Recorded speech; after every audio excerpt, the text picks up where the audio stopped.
You're watching HCAM TV. HCAM News is supported by our viewers and by Hopkinton Drug, located in this historic New England town since 1954. They are a multifaceted store dedicated to providing clients with an array of healthcare options.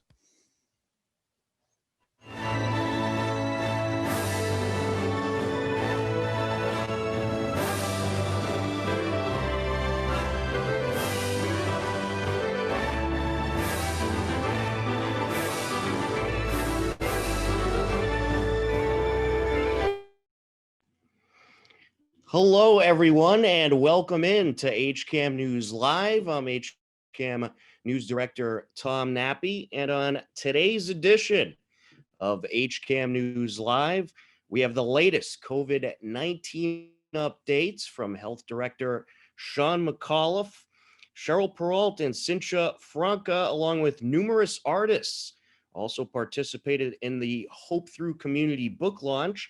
We'll tell you about that, and we'll have some highlights. But first, after 15 years of service, the Hopkinton Center for the Arts co-director, Chris Waldman, is on to new adventures. We recently sat down with her to talk about her time at the HCA, as well as what's coming up next for her. Here is that interview right now. Hello, everyone. HCAM News Director Tom Nappy here. And joining us here on HCAM News Live, we have Hopkinton Center for the Arts co-director, Chris Waldman. Chris, how are you today? I'm well. How are you, Tom? Fun to be here. Glad you could talk to us today. And we're doing great, keeping busy as always. And we are a little sad, though, because after 15 years, you are leaving the Hopkinton Center for the Arts. You've been a big part of the HCA, which plays a huge role overall in the Hopkinton community. Can you tell us about your time there at the Hopkinton Center for the Arts and what it was like just watching the HCA grow over the years that you were there and evolve into a bigger space and continuously adding more programs? What's your time been there like? Tremendous. You know, when I was asked to join the Cultural Arts Alliance board by Dora Garabedian, that was the predecessor to HCA that existed in the farmhouse since the 90s. And they told me about the dream of renovating this dilapidated barn on the property. And I thought that sounded really, really phenomenally exciting. And it's one of the reasons I joined the board. But I thought, wow, this is a stretch. This is going to take, at least an eon and a half to raise the funds and get everybody on board to make this thing happen. But tremendously enough, so many pieces came together and coalesced at just the right time. So we joined forces with Interstage Left. So they came to the farmhouse and they became the resident theater company. And Kelly and I thought this would be a really fabulous opportunity to really bring all of the arts together, which was always the vision that we both had. And, using the great synergy of both organizations really enable the whole thing to blossom. And it definitely did. And then maybe 6 months, a year later, Chuck Joseph from the Hopkinton Community Endowment came to us and said that they were looking for a project to back and really sink their teeth into. And did we want them to help us as a fundraising arm with the project? And we said, yeah. So basically all three organizations worked really hard to raise the funds and eventually complete the build out in 2015. It became the HCA because we decided to rebrand the organization so that it reflected all of the different disciplines that we could now offer. So it's visual art, performing art, music, dance, and film. And we just love it when those disciplines are even able to sort of interact with one another. And one of the things I love about working here is, you walk into the entrance, you're surrounded by art in the gallery. I can hear a dance class in the performance space. Down the hall, I might hear a private lesson class going on. Upstairs, I can hear a drum class conducted for like infants. So there's always something going on, and it's a really energetic environment throughout the building. Absolutely. Whenever I walk in there, I hear the same thing. Lots of instruments, maybe some dancing going on. It's always a fun atmosphere. What's it been like working with your fellow co-director, Kelly Grill, over the years? Well, as you know, she's quite a dynamo. It's been a really great partnership because my background is in visual art and hers is in performing arts. And we have very different styles and personalities. And so it's just, I think, created a situation where kind of both of our strengths have worked well to grow the organization. She and the rest of our staff are just phenomenal. We're very small staffed. We only have 3 full-time people doing all of this stuff. But everyone is so dedicated and energized. It's just sort of a miracle that they hold this gigantic organism together every day, but they do it with so much passion and heart. It's really, really wonderful to be part of. And speaking of you and Kelly, you hosted recently the virtual fundraiser gala, which was live on HCAM. How did everything with that go? And obviously it was a little bit of a different type of gala than we're used to on a yearly basis at the HCA, but it looked really cool on air and people seemed to have a good time. How did it go? It went really, really well. Thank you to you guys, certainly, for hosting it and enabling it to go so smoothly. It really was remarkable how many people were just so happy to be there and expressed what a fabulous time they had. We didn't quite know how this would go ahead of time. And I think that it went even better than we expected. It not only went smoothly technically for the most part, but as I say, people had a great time. Yeah, it was fun seeing everyone dancing too. I was watching it, bits and pieces of it, especially when the music was playing, and it was great seeing everybody dancing and having a good time. So could you recall any of your favorite memories during your time at the Hopkinton Center for the Arts?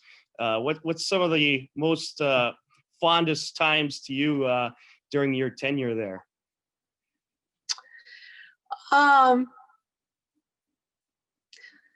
Well, let's see. They go from sort of big moments to those little tender moments that just have to do with one individual.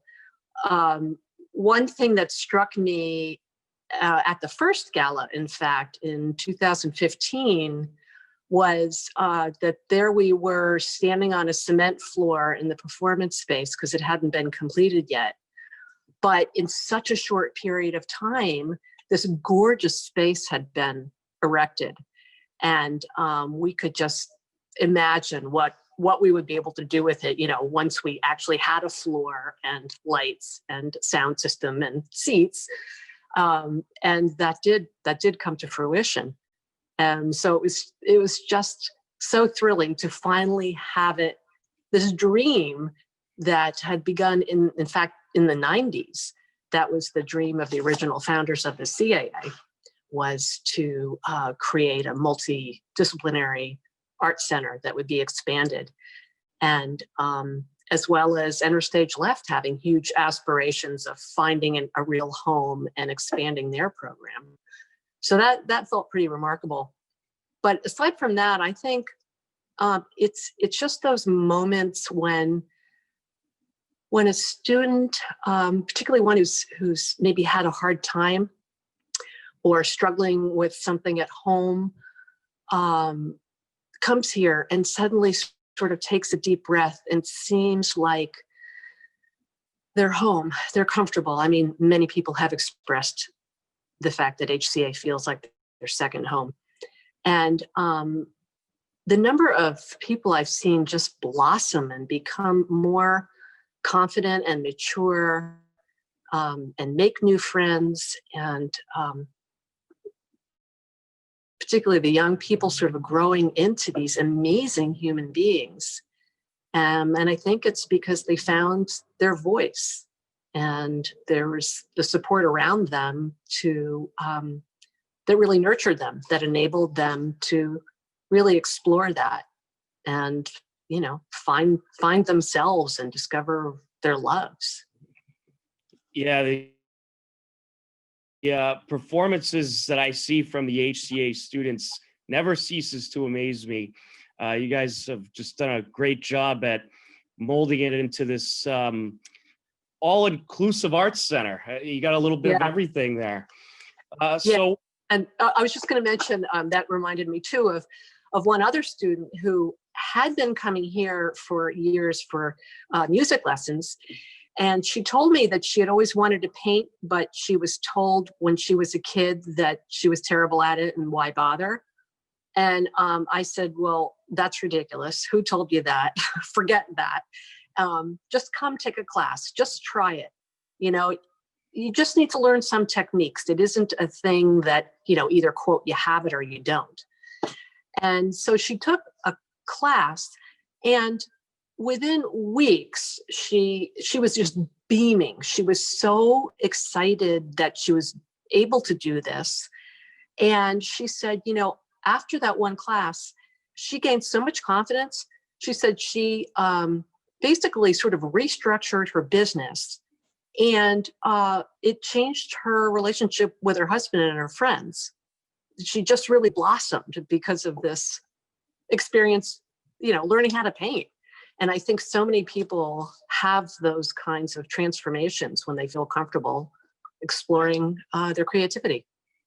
And that's one of the great things about the services that you guys provide at the HCA is you might not have experience, you might not think you're good at something, but you can come try it and you can learn it and become better at it. And with the great instructors you have there, most likely flourish if you put your heart and soul into it. So what's next for you? What's next in the story of Chris Waldman? Oh, well, I think as for many people, COVID has given me pause and has really made me think about life and what I want to do with it. To paraphrase Mary Oliver, what will I do with this one precious life? And thinking that now is the time to step off and try a new adventure. And I don't know what that will look like at this point. That is part of the journey. But I'm sort of considering it as a mini sabbatical to just step back and reflect on things and sort of see what comes. And in addition, I do hope to get back to making some art myself. And I have recently started volunteering at Soup Kitchen. And so I do also feel a need to do something hands-on right now to help the people in our communities that need it. Well, Chris, whatever you do next, I'm sure it will be great. Congratulations on a tremendous career over at the HCA, and we'll certainly miss you around the Center for the Arts, but we hope you'll stay in touch, and we wish you the very best of luck. Thank you very much. HCAM programming is supported by our viewers. Thank you. And by Phipps Insurance Agency, representing companies such as MapFree Insurance. Their family-owned independent agency is deeply rooted in the communities they serve and offer time-tested insurance products to fit individual needs. Since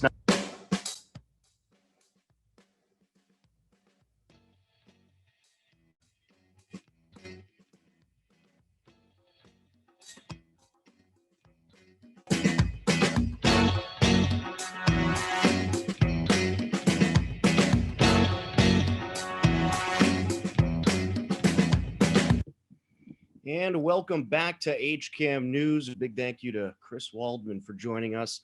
We certainly wish her the best of luck in her future endeavors. Well, this past Friday, Cheryl Peralt and Cynthia Franca, along with numerous artists throughout the world, were live on HCAM to reveal work from their newly released book, Hope Through Community, Words and Images Through a Global Pandemic. Here's a look at the book launch, which was live on HCAM this past Friday. Cheryl Peralt and Cynthia Franca created a collaborative book which featured over 70 artists throughout the world sharing words of hope. We also thank you all of the 72 participants selected for this book, for this project. And we thank all of you who join us as audience tonight from your homes to be community tonight with us as well. The book, entitled Hope Through Community, Words and Images in Response to a Global Pandemic, captured the artistry of many throughout the world, and many of the artists appeared on HCAM TV for the virtual book launch to share their publications. Faster than her son who abandoned me. Faster than the person that blind dated her to COVID-19. Faster than ventilators can arrive. Faster than breath. COVID-19 took grandma on Wednesday. With Nana till death. My cousin, backwards, upside down, outside herself, incapable. She's in New York, Westchester County, New Rochelle. They said, you shouldn't come to the state, Jamil. Textured waveforms on display. Movement in time, lines and shapes at play. An indigo palette for my artist's eye, a reservoir of light in the churning sky.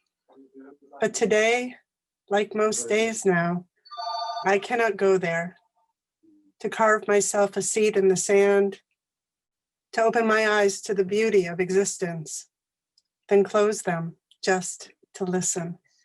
Looking in gloved desperation at the thin plastic produce bags. It'll never happen. Tossing fresh vegetables into the cart. Stand on the painted footprints, 6-foot intervals from the cashier. Wait until the belt is emptied and wiped. Cashier beckons. Unload groceries. Enunciating every word through mask and plexiglass. Hands. By Mother's Day, there was more hope that no distancing we would hear. And soon enough, we'll be free to move, to walk, to talk, to touch with no fear. Never again would we take for granted hugging, dancing. Our distance disappears. She always sings. Like a calling bird, we all sing our song, even if no one wants to sing along. But if someone hears and wants to sing with you, where there was one song, now there are two. She listened, she talked, she did what they said. Then at the age of 18, I picked up a brush and painted the injustices my eyes had seen. I tried to make them, through my painting, see what was wrong with our world was killing me. Rising in the distance, and I take it as a sign heart to continue my existence. I'm ready for a long, hard climb. If joy is what you need, and sing your song, sing out loud, sing out strong, show the world your inner song. If joy is what you need, sing your song, sing your song. You can find the book for sale on sources such as Amazon and much more information on the publication at our website, hcam.tv. You can see the whole book launch program airing on HCAM as well as over at our YouTube page, youtube.com/HCAMTV. And don't forget, another thing you can watch on HCAM is our Hopkinton Hangout Hour program. And that program airs Mondays at 2 p.m. as well as Wednesdays at 7 p.m. This past Monday, Hopkinton Health Director Sean McAuliffe was on the program to talk about the COVID-19 situation. Here's a look. Talk about that because all you hear every day in the news is this new district going remote, fully remote. And yet we still at hybrid. We did a voluntary remote for a week after Thanksgiving because you knew kids would come back from college and other people were traveling from some of the nasty states into the Commonwealth, and you opted to keep the schools closed and go remote. I know that upset a lot of people, but look at these numbers that we're dealing with compared to the other towns. We're doing so much better. And I mean, like when I worked for the city of Boston, part of my job was I was doing the infectious disease investigation for the state and the CDC. And, I loved the holidays because all of the sick people, mostly college kids and employees that would come and commute into Boston would go home. And then we'd break the cycle of illness. They'd typically be out for at least an incubation period. And we wouldn't have, the activity that we had prior to the holiday. Then when you look at it on the other side, now I'm inheriting all of that. I'm put in charge of caring for all that. And it's exactly as we thought. We had, I think that Monday or Tuesday before Thanksgiving, I inherited no less than 10 collegiate cases. And then that just continued to grow as we approached the holiday. And then on the backside. Is that just, do you think that's from their living environment, like the dorms, or do you think, the group houses, or was it like sports related? Was it class related? Do you know? In college, it's just it's a collection of all of that. You've got, you look at a place like UMass, you've got over 25,000 people. Like in Southwest where I live, you have over 5,000 people living on top of each other in a small quarter, what is it? It's like a 4-acre parcel, something like that. It's crazy. Sure. It's one of the highest densities in the United States. And it's just, you can't help but have contact with people. You're riding the elevators with them. You're walking past people in the hall. You're using the same restrooms. You just have all of these, opportunities for exposure. And it exists in all colleges. And then you factor in, most people know I was a fraternity president. You throw like a few parties in, the bar scene, they're incredible opportunities for, super spreading. And bars their colleges? I didn't know that. Yeah. Or, so it's, it's my experience is, it's helpful in this. It's like, you gotta manage these risks, and some universities have done a really good job. and then some of that issue. And so we knew that we were going to get, positive college kids back. You can see the whole hangout hour with Hopkinton Health Director Sean McAuliffe over at our website, hcam.tv. Well, there are a couple of cool events coming up in town, and we're going to tell you about them right now. Let's take a look at what to expect. Of course, we have our live programs that you can catch every week here on the HCAM channels. And don't forget to tune in to HCAM Sports Live every Wednesday at 3 p.m. The Hopkinton Women's Club are celebrating 100 years. The members filled a time capsule to be opened in 50 years. Nancy Tarsi, club president, and Barbara Bushner, the secretary, closed the capsule, which contains club minutes, reports on all their activities, donations to local charities, amongst many other souvenirs from the Hopkinton Women's Club. For more information about the Women's Club, head to their website, hopkintonwomensclub.org. Their next meeting is January 11th at 10 a.m. via Zoom. New members and guests are always welcomed. The Hopkinton Carded Gift Hopkinton Drug Annual Holiday Open House continues. There'll be more events on Monday, December 14th, as well as Wednesday, December 16th, and Sunday, December 20th. You can find all the details at our website, hcam.tv.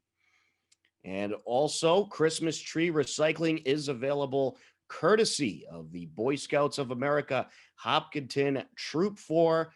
Head over to schedule your pickup to troop4hopkinton.com/tree collection. And you can also find those details on our social media pages, as well as our website, hcam.tv.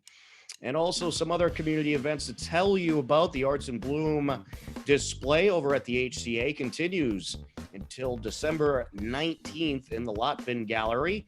And as we mentioned earlier, the Hopkinton Boy Scout Troop 4 holding their annual Christmas tree recycling fundraiser on January 2nd and the 9th of next year. And the Hopkinton Women's Club continuing to sell cool things such as wooden signs to benefit their scholarship fund for Hopkinton students. They also have a number of holiday items available. Visit their website, hopkintonwomensclub.org, for more.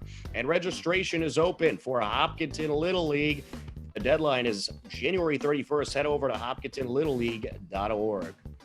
And also a very cool picture of the gazebo, the Veterans Memorial Gazebo, beautifully decorated by the Hopkinton Garden Club.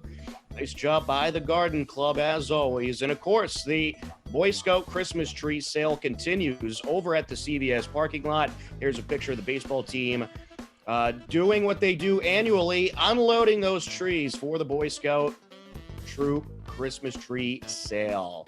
And also, government meetings coming up on the HCAM channels next Tuesday, December 15th at 6 p.m. We'll have the select board. And then on HCAM Ed on Thursday, December 17th at 7 p.m., we'll have the school committee. You can find the full list of town government meetings over at hopkintonma.gov. And believe it or not, we are out of time. That is going to wrap it up for this edition of HCAM News Live. Thanks so much for joining us, and we will certainly catch you next time. We are live every Thursday at 6:30 p.m. From all of us at HCAM. Take care, be well. We'll talk to you again soon.